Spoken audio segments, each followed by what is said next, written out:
আরো গাড়ি আস্তে আস্তে চালা মারা, আমাকে ভয় লাগছে। তুই চুপ করে বসে থাক মারা, নতুন রোড কি হবে রে? নতুন রোডটা বটে, রোডটা কে তৈরি করেছে একবার ভেবে দেখেছিস?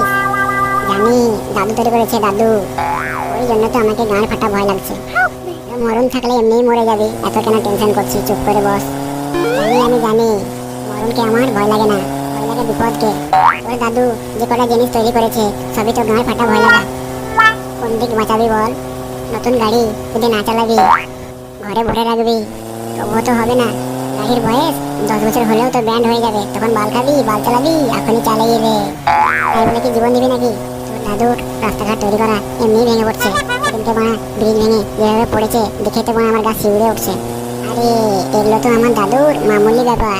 উড়োজাহাজ উপর থেকে ভেঙে আমার কাকুর বিল্ডিং এ পড়েছে, তবু আমার দাদু কিছুই মনে করেনি।